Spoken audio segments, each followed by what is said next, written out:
Many people know John Green as their favorite fiction author who's had multiple novels made into hit Hollywood movies. His 2012 book, The Fault in Our Stars, is one of the best-selling books of all time, selling over 23 million copies by 2021. It's the story of two teenagers with cancer who fall in love. However, these fans may be surprised to discover that the success of The Fault in Our Stars wasn't an endpoint, but rather a springboard for Green's other passions. First off, it allowed me to be more financially supportive of causes I care about, like Partners in Health, an organization that has helped Henry a lot and helped hundreds of thousands of other TB survivors.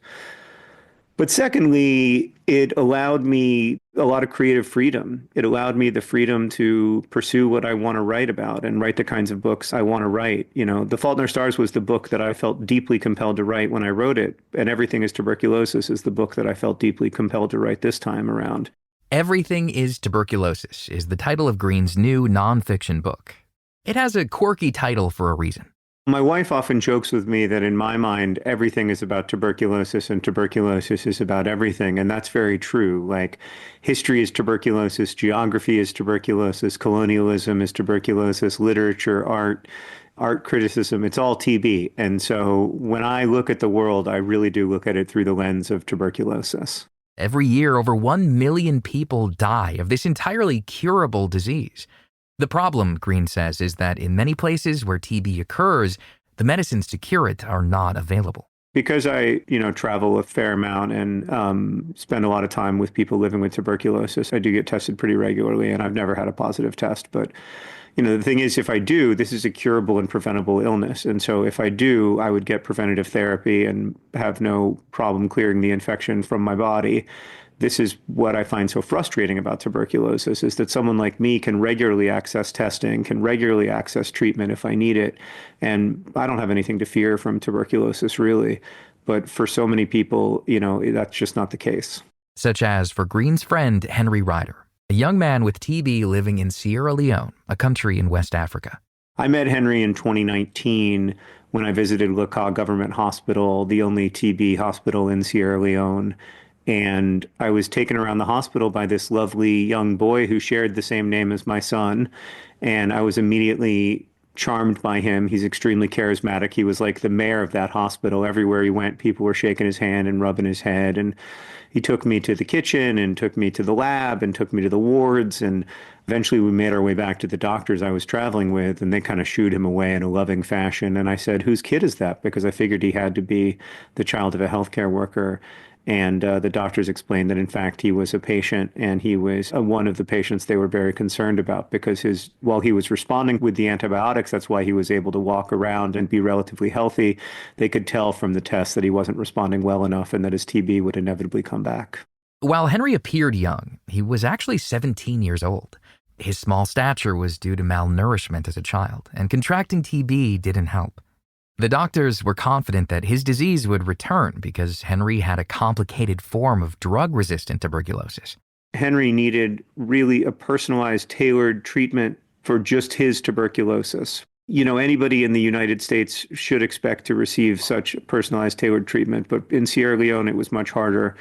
Henry was incredibly fortunate to have a doctor, Dr. Jérôme Tefera, who simply would not give up on him and consulted with physicians at Harvard and all around the world to try to find a drug regimen that would work for him, and then convinced the Sierra Leonean Ministry of Health to approve those drugs so that Henry could receive them.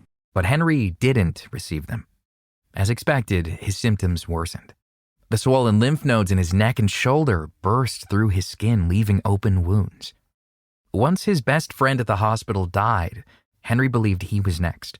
But if proper treatments to cure the disease existed, why didn't Henry and his friend get them? Green says the life and death decision came down to one thing: money. My friend Henry's tuberculosis cost about $900 to cure, and he was repeatedly told it wasn't cost effective to treat his TB because that $900 was simply too much money, and that it was better to focus on prevention efforts. Well, my little brother had cancer 2 years ago, and even though his cancer was very curable, it still would be more cost effective to focus on prevention efforts. We know that preventing cancer is cheaper than treating cancer, and yet nobody said to Hank, "I'm sorry, but we can't treat your cancer because it's more cost effective to prevent cancer." That's true. It is more cost effective to prevent cancer, but we should be doing both. And there's an expectation that we should provide care alongside preventative services. And I think that expectation is fair and appropriate and shouldn't only be fair and appropriate in wealthy, resourced settings. The great news is that the Sierra Leone Ministry of Health finally did approve appropriate treatment for Henry. Within a few weeks, he recovered well enough to go home. Henry spent years in that hospital, and those are years that he should have been in high school. He should have been able to pursue educational opportunities. He knew how important education was to someone like him, living in poverty in a low resource community. He knew how much education could make the difference for him, and he knew what it meant to lose those years. Now, because he's an extraordinary kid, he's been able to finish high school, and now he's a college student at the University of Sierra Leone studying human resources and management, and he's very successful and doing really well and about to enter his senior year. But a lot of things had to break in Henry's direction for that to be the nature of his story. He had to have a lot of support, and that should be everyone's story. Everyone who gets tuberculosis should receive the kind of care that Henry eventually received, and they shouldn't have to wait years for it. Here in the U.S., officials document 10,000 cases of active tuberculosis every year. In 2022, 565 Americans died of TB-related causes.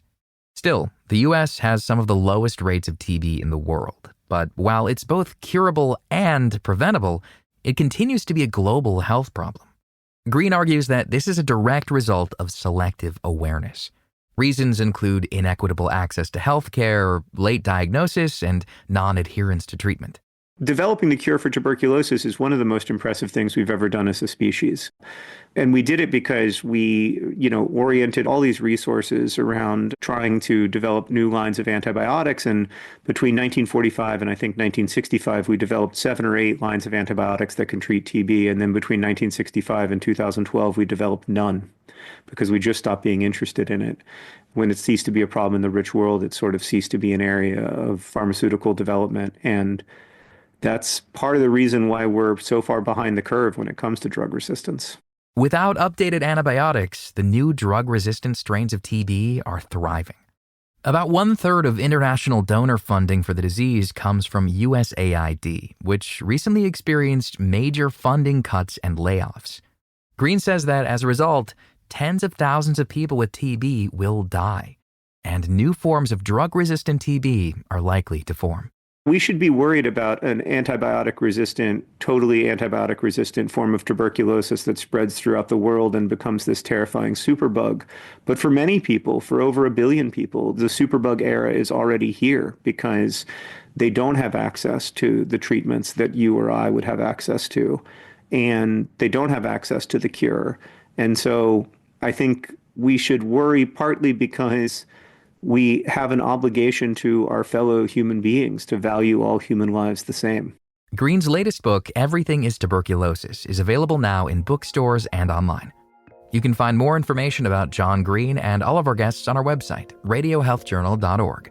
For more behind the scenes, follow Radio Health Journal on Facebook, Instagram, and X. Our writer-producer this week is Polly Hansen. Our lead producer is Kristen Farah. Our production manager is Jason Dickey. I'm Greg Johnson.